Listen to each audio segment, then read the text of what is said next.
తీర్మార్ మలాని గారు. Sir, RTC విషయంలో మహిళల ఉచిత ప్రయాణ విషయంలో రాష్ట్ర ప్రభుత్వం తీసుకున్నటువంటి ఒక గొప్ప కార్యక్రమం ఏదైతే ఉందో సార్, దాని ద్వారా చాలామంది మహిళలు గ్రామీణ ప్రాంతాల్లో కానీ ఇక్కడ కానీ ఉచితంగా ప్రయాణం చేసేటువంటి వెసులుబాటు కల్పించిన ప్రభుత్వానికి ధన్యవాదాలు సార్. అలాగే సార్, ఇక్కడ ఒక చిన్న సమస్య ఏంటంటే సార్, పెద్దలు సత్యం గారు చెప్పినట్టుగా లేకపోతే రమణ గారు చెప్పినట్టుగా పరోక్షంగా ఆటోల మీద ఇత మీద వాళ్ళ ఉపాధి మీద దెబ్బపడుతుంది అనేటువంటి మాట చెప్తే గతంలో కూడా మనం సభలో చెప్పుకున్నాం సార్.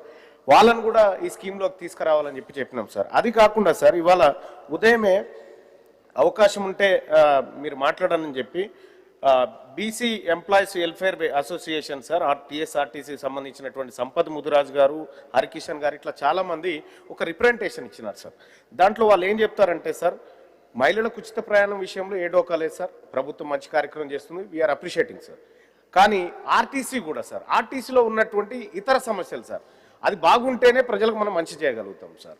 సో గవర్నమెంట్ కూడా ఆర్టీసీని ప్రభుత్వంలో విలీనం చేస్తామనేటువంటి మాట చెప్పింది సార్.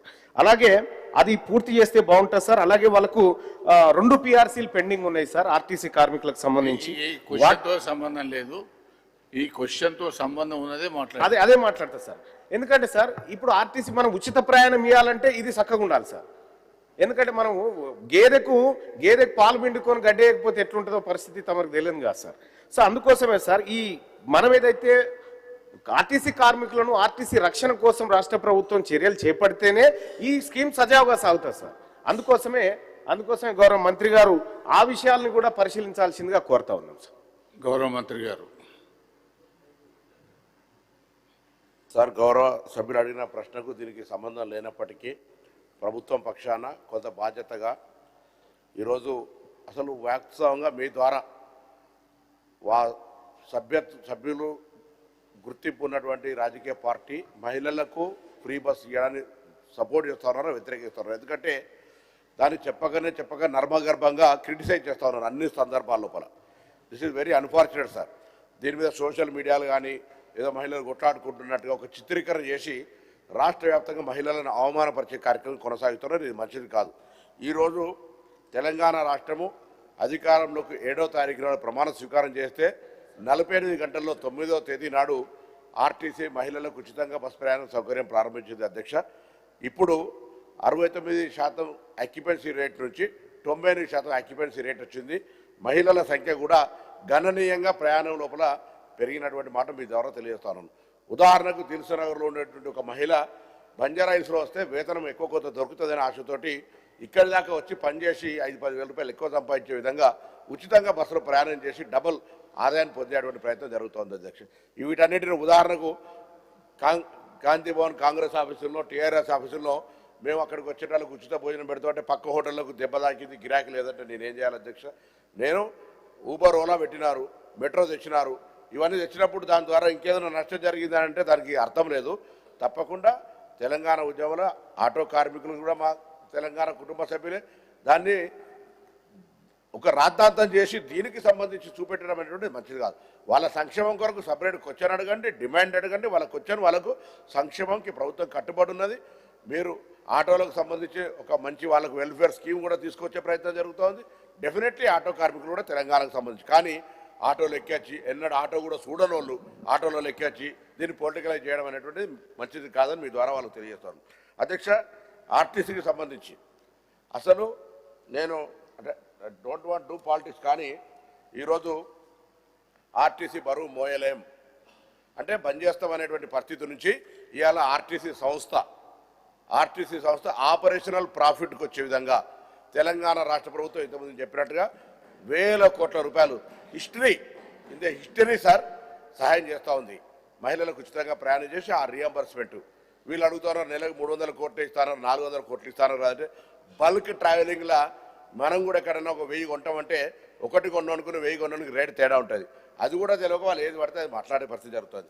ఇవాళ 1132 ఉదాహరణకు ఇన్ఫ్రాస్ట్రక్చర్ పరంగా కానీ లేదా ఉద్యోగ సంక్షేమం కొరకు చూసుకుంటే సార్, ఈరోజు గతంలో వీళ్ళు సిసిఎస్కు 664 కోట్ల బకాయిలు, ఆఖరికి వాళ్ళ కోఆపరేటివ్ సెస్ పైసలు కూడా బాకీ చేసినటువంటి పరిస్థితి సార్. దాన్ని 664 నుంచి 360 కోట్లకు తగ్గించడం ఇవ్వాలి.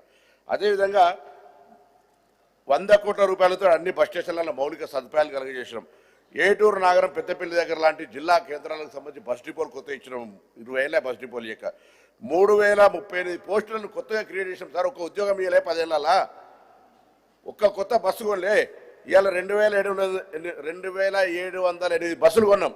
పెద్దలు సత్యం గారు చెప్పినట్టుగా ఇవాళ కూడా నేను గౌరవ సభ్యులకు, మీరు ఇటు శాసన మండలి కానీ శాసనసభ్యులు కానీ ఇంకే ప్రజాప్రతినిధులు కానీ కొత్త రూట్ కనెక్టివిటీ మా ఊరికి బస్సు వస్తలేదని చెప్తే తప్పకుండా వీలైనంత తొందరలో మీరు బస్సు వేయమంటారు.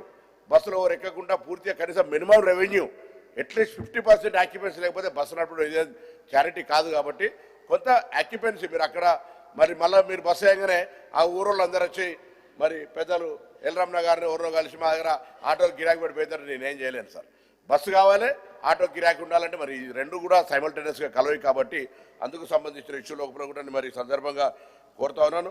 అదేవిధంగా మొదటిసారి మహిళలు ఉచితంగా ప్రయాణమే కాదు అధ్యక్ష, 600 బస్సులను మహిళలకు యజమానులను చేసి ఈఎంఐ ఓంగా నెలకు 70,000 రూపాయలు వాళ్ళు మహిళా సంఘాలకు ఇస్తారు. ఎప్పుడైనా ఇటువంటి ఆలోచన అధ్యక్ష ఈసారి ప్రభుత్వం మొదటిసారిగా తీసుకోండి.